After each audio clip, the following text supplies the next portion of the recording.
Okay, so the Pentagon spent between $10 to $20 billion on a next-gen squad weapon. And yes, it's billions with a B. And the rifle costs 5 to 9 times more. And the optic costs more than an entire M4, about $10,000 per optic. This may not make sense, but Vortex Optics got a contract. But does this make the US safer, or does this make the soldiers more effective? And who is even paying for this?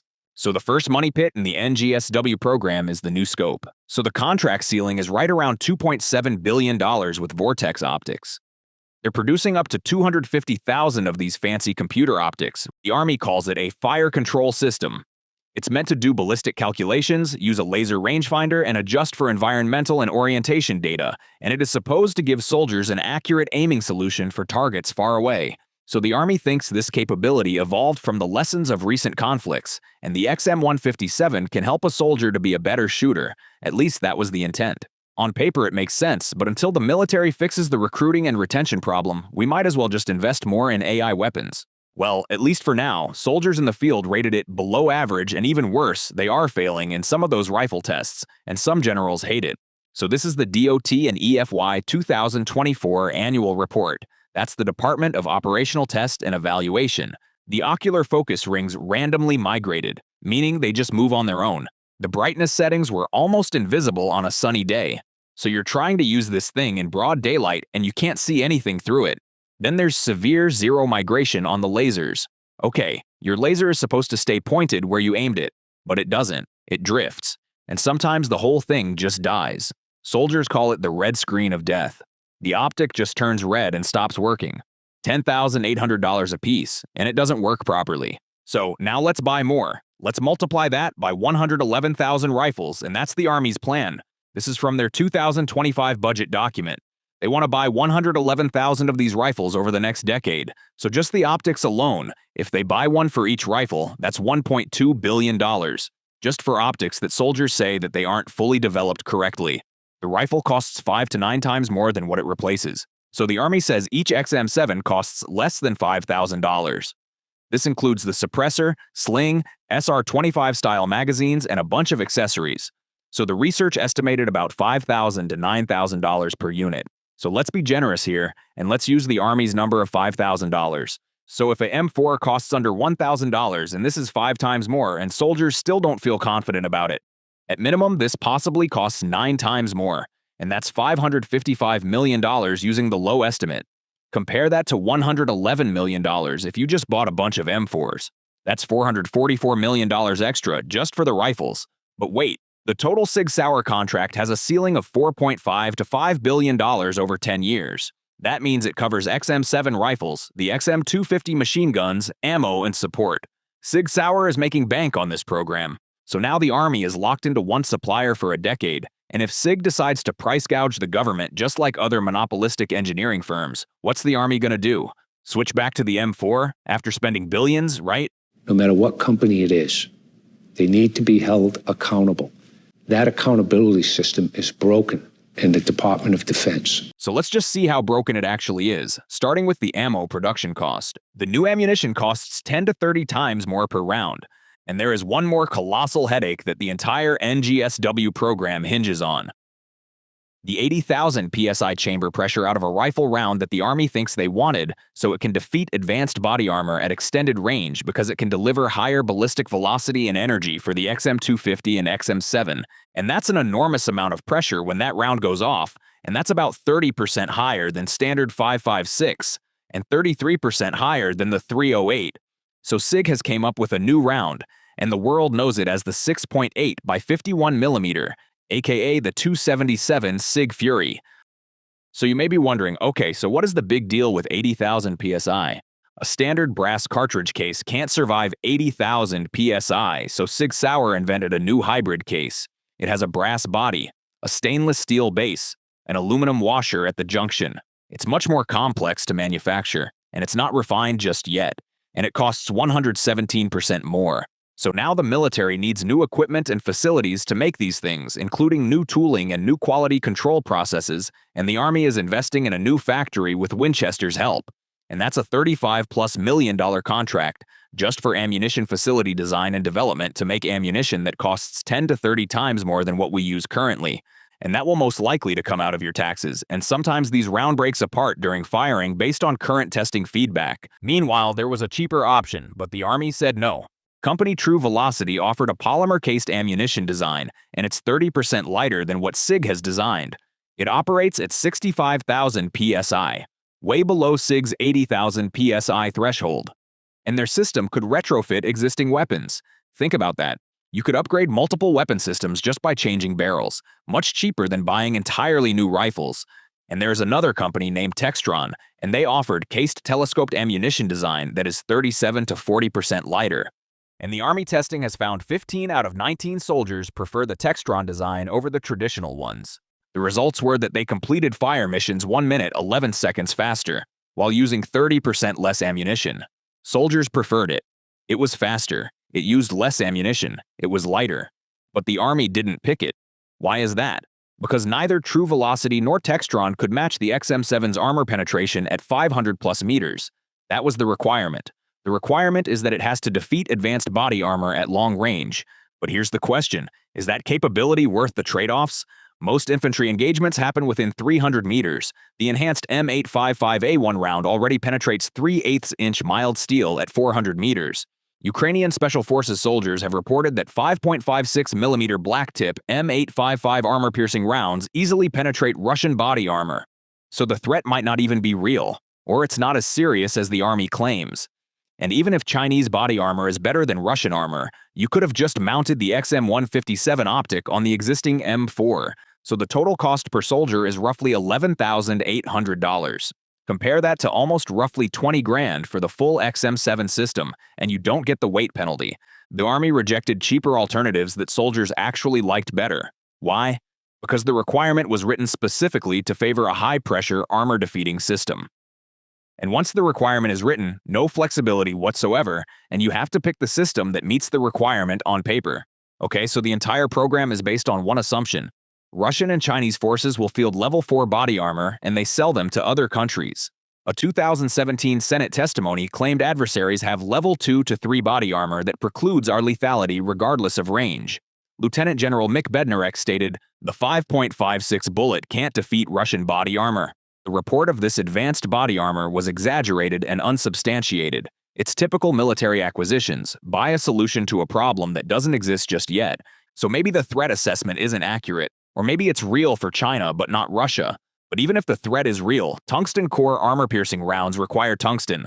Most tungsten comes from China. So in a war with China, are they going to sell us tungsten to make bullets to shoot at them?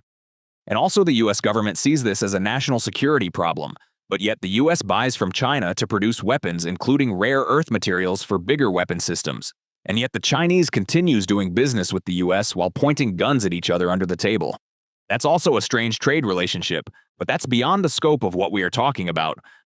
So an Army soldier's basic load is 140 rounds with the XM7. That's 7 20-round magazines. At $4 per round, that's $560 of ammunition per soldier. And with the M4, 730-round magazines gives you 210 rounds. At 47 cents per round, that's roughly $98.70. Now just think about training. Soldiers need to train with their weapons a lot. To maintain proficiency, and infantry units fire thousands of rounds per year, while some special forces units shoot significantly way more than your basic infantrymen. But at $4 to $5 per round average, realistic training becomes prohibitively expensive. So what happens? Soldiers just end up training less?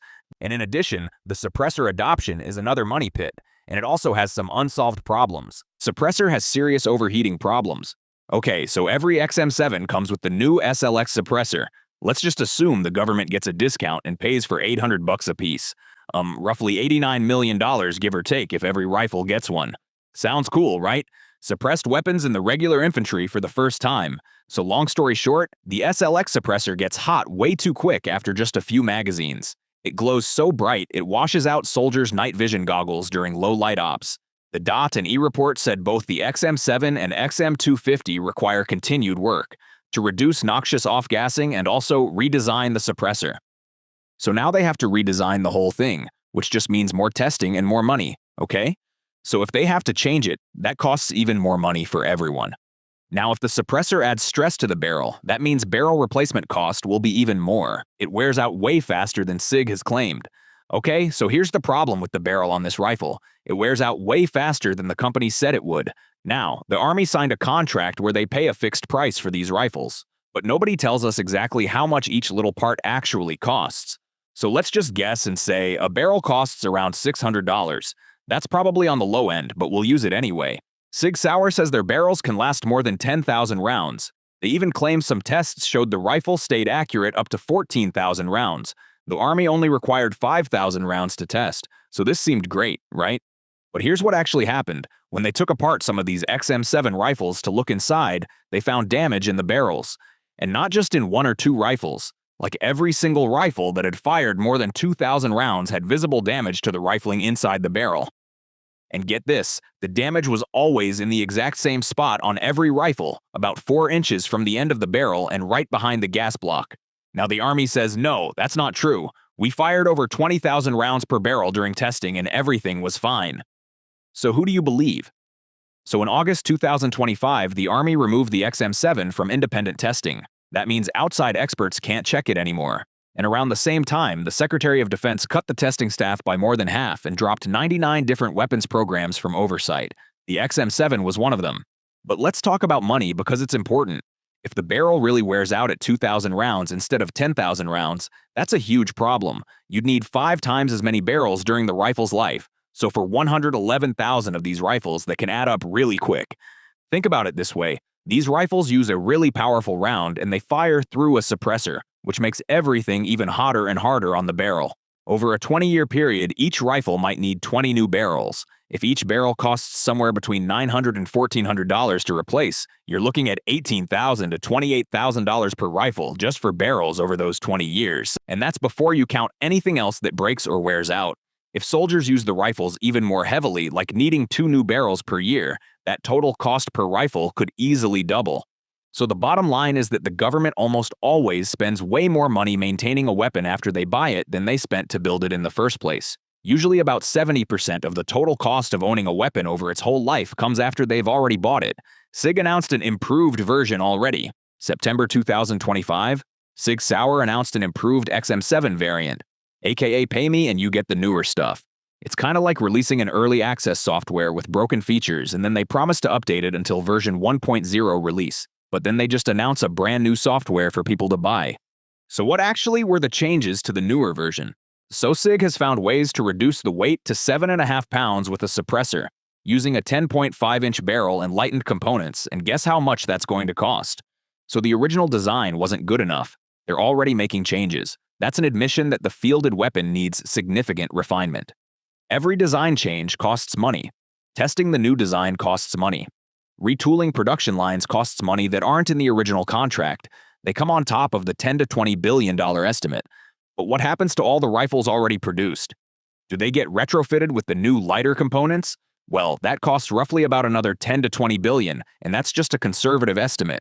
And if the Army wants to reduce the barrel from 13 inches to 10.5 inches, and just think about what that does to ballistics. Does it still achieve more than 3,000 feet per second? Does it still defeat body armor at 500 plus meters? If not, then there is no point for the XM7 to exist. So does this new weapon make our troops more effective at all? The government pays for a weapon that is 81% heavier than what it replaces. The complete XM7 combat rifle weighs 15.4 pounds with its suppressor and optic, and a similarly equipped M4A1 weighs about 8.5 pounds. That's an 81% increase in weight, and that's just the rifle, nearly double what soldiers carried before. And this comes at a time when the Secretary of War has also mocked a bunch of generals that many troops are physically unfit for combat. Now let's look at the ammunition to see if it makes any sense. The XM7 magazine holds 20 rounds of 6.8. A regular M4P mag holds 30 rounds, and that's 10 fewer rounds per magazine, a 33% reduction. That's 70 fewer rounds per soldier before a fight even begins, and also expect them to use that fancy optic to get a first-round hit. During a company-level live-fire exercise, the debrief highlighted an event when a suppression platoon nearly exhausted its ammo in 10 minutes. By 15 minutes, they had lost effective suppression, so the XM7 starts every fight with 33% fewer rounds. Millions have already gone into developing this weapon, yet testers still report reliability issues. Translation: more spending ahead. But at what cost? SIG representatives were brought in to inspect weapons, and they still had failures. This video won't go into the technical details, but the soldiers are basically saying, yeah, it's a cool rifle, but it absolutely sucked. And remember that Pentagon testing finding? Low probability of completing one 72-hour wartime mission without incurring a critical failure. And how much does reliability cost? It's hard to calculate. But when your rifle doesn't work and you die, that's the ultimate cost. Now the other cost associated is even bigger, and that's a logistical nightmare for all NATO allies. Not one NATO ally has adopted the new 6.8 caliber round. Not one, at least for now. Because since the early 1980s, the SS-109 has been NATO's standardized rifle round, so NATO allies can share ammunition. And now if American infantry fully standardize the 6.8, then no one else can use it. Does this even make any sense at this point? Or is America leading the change to have other countries also start using the new caliber? The cost of this incompatibility is impossible to calculate. When you go back in history, General MacArthur standardized on the M1 Grand specifically around the 30-06 alongside weapons like the Browning bar, the Browning M 1919 machine gun, and few others fought in World War II, basically to avoid this kind of logistical nightmare. And now the Army is deliberately creating it. The military has definitely evaluated the potential logistical problem, but were they looking for cheaper alternatives at least? Or were they just blowing money regardless? So the government spent $10 to $20 billion to solve a problem that might not exist, using a solution that depends on resources we can't access in the scenario we're preparing for. The XM7 and the XM250 machine gun and their new 6.8mm ammo are mostly made in the United States. Sauer builds the guns in New Hampshire, and they also built a big ammo factory in Arkansas to make the new bullets. By 2026, the Army's ammo factory in Missouri will make most of the ammo. The Army plans to spend about $426 million just on 6.8mm ammo in 1 year. The full weapons contract could cost around $4 to $5 billion over 10 years. If the Army buys about 111,000 XM7 rifles, the average cost per rifle, including development, could be $40,000 to $50,000 each. The fiscal year 2025 budget allocated $367.3 million for just 1 year. So the Army's fiscal year in 2025 budget shows $367.3 million allocated to NGSW for just 1 year. The 5-year projection is $1.4 billion just for procurement. And that doesn't include research and development costs, and it doesn't even include the cost of building the new ammunition factory nor the training costs. Logistics chains, the cost of retooling armories, none of that. The total program estimate ranges from $10 to $20 billion over the life of the contract. No one knows exactly until you dig into these reports because the Army used something called the middle tier of acquisition pathway. This is designed for rapid fielding in, let's say, 2 to 5 years. Based on the Government Accountability Office, basically the government looked at 7 new Army weapon projects that were made the fast way, and every single one of them failed, and none of them worked well enough for soldiers to use. That means 7 tries and 7 failures. You would think America knows how to build better stuff than things made in China, right?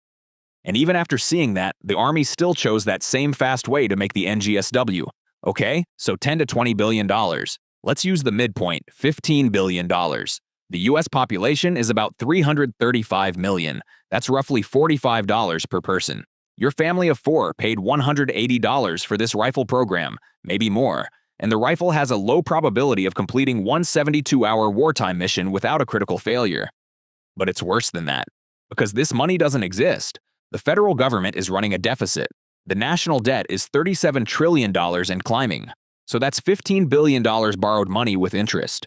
At current interest rates, servicing $15 billion in debt costs about $600 to $700 million per year, forever, until we pay it off, which we're not doing because we're still running deficits. So this rifle program costs $15 billion up front, plus $600 to $700 million per year in interest payments, forever. That's the actual cost. And for what? A rifle that weighs 81% more, carries 33% less ammunition, fires rounds that cost 10 to 30 times more, probably won't survive 3 days of combat without failing, can't share ammunition with any ally, and might not even be solving a real problem. The military-industrial complex turned a rifle replacement into a $10 to $20 billion money pit. Sig Sauer gets billions, Vortex Optics gets billions, Winchester gets new factories, shareholders get rich, executives get bonuses. Meanwhile, soldiers pay, well, some argue that active duty service members are getting paid pretty good with full insurance, but honestly, it's not that much. and the couple $100 combat hazard pay, which that can't even cover a monthly car payment, and they are the ones risking their lives. If you like this type of content, please leave your comments on what weapon programs you want to see next.